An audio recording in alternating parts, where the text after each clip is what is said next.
Hey, what's up guys, Ollie here.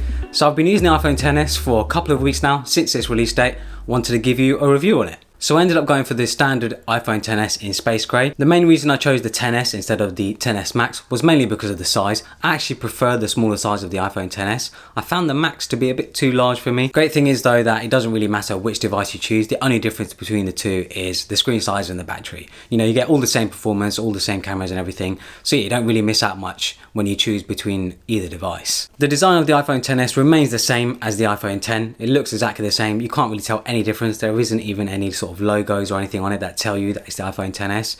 The only difference that there is the camera placement, the camera module placement. The camera module has moved just a little bit compared to the iPhone X. So if you have iPhone cases or whatever from your iPhone X, they are not going to fit the iPhone XS perfectly. The case might overlap the camera module on the iPhone XS. So yeah, keep that in mind. For those wondering, I'm actually using two different cases. I like to switch it up between the two depending on how I feel. I'm using the Apple genuine leather case in saddle brown this year instead of black, and I'm also using the ultra thin iPhone case from ulxstore.com, which is my own store, so I'm a bit biased, but yeah, I've always liked the idea of having an ultra thin case, and I use that from time to time as well. Even though Apple like to change their color of their space gray every year pretty much, the color of the space gray on the iPhone XS is exactly the same as the iPhone X. There's no difference at all. However, this year there is the addition of the gold iPhone, so I guess that is a good way to tell if you've got the S version, the XS, you know, if you want a gold phone. And I think the gold actually looks very nice. It looks more like a salmon color though. It doesn't really look properly gold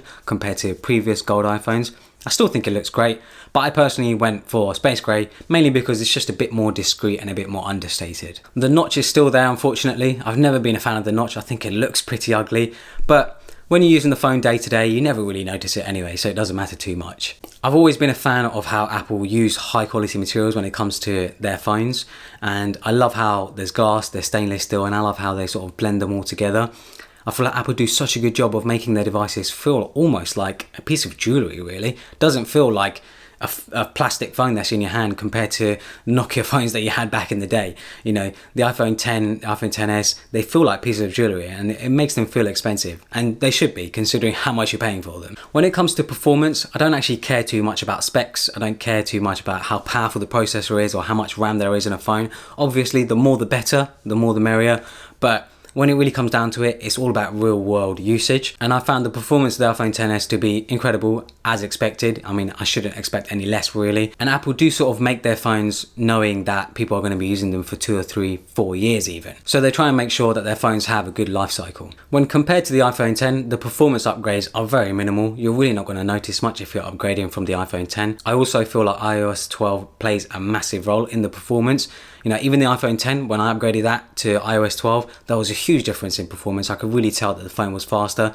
So yeah, you're really not going to see much difference, and Apple have also done an amazing job with iOS 12 to make it as sort of efficient and better performing as possible. If you're upgrading from the iPhone 6 or the iPhone 6S or even the 7, you're going to see massive improvements in performance and power. So I definitely recommend, you know, if your phone is feeling sluggish or you just want something that's a bit more powerful, you're going to see huge performance differences in upgrading to the iPhone XS. I've also found with the iPhone XS that Face ID is a hell of a lot better and a hell of a lot quicker.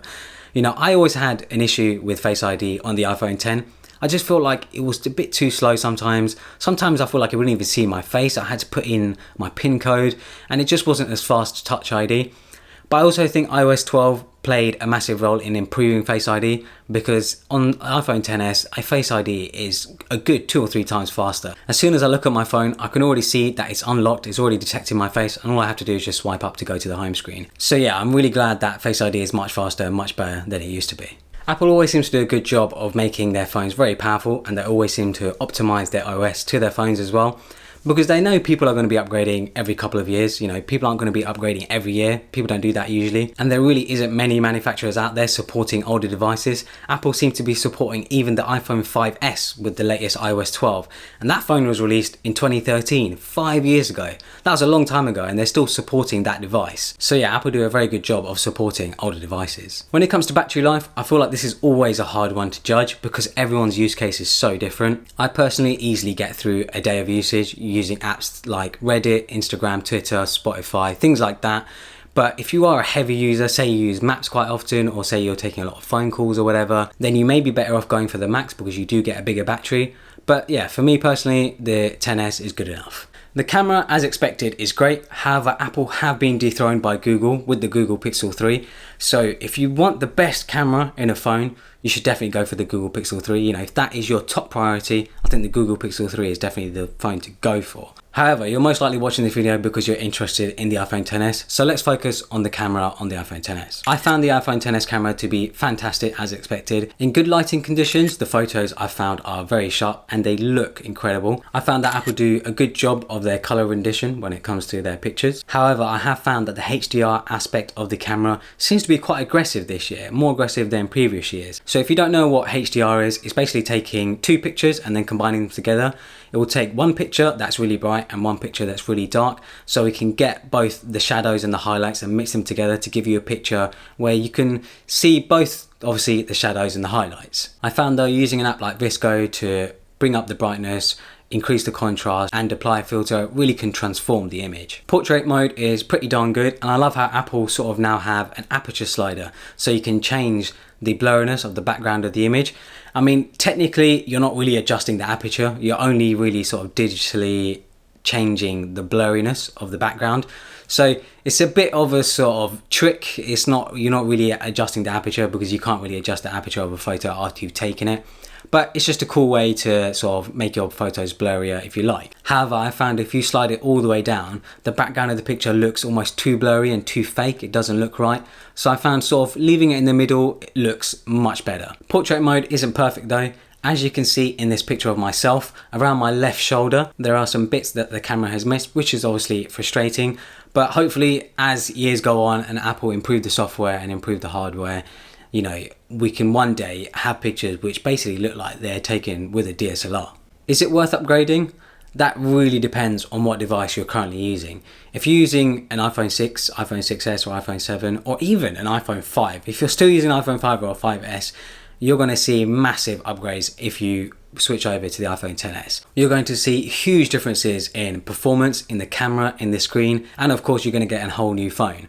So yeah, if you're on one of those devices, I would definitely recommend upgrading. However, if you've got an iPhone 10 or an iPhone 8, it probably isn't worth upgrading. You know, you're not going to see much of an improvement. Just to upgrade from a phone that's only a year old, I would probably wait another year for the next generation of iPhones. If you didn't upgrade to the iPhone 10 last year because you were looking for a plus size model, then yeah, this year you could upgrade to the iPhone XS Max. The iPhone XS Max is massive. It's a great looking phone. Obviously, it's near enough tablet size. It is huge, but it looks incredible. The screen is huge and it's great for media consumption. The iPhone XS is also very, very expensive at $999, £999.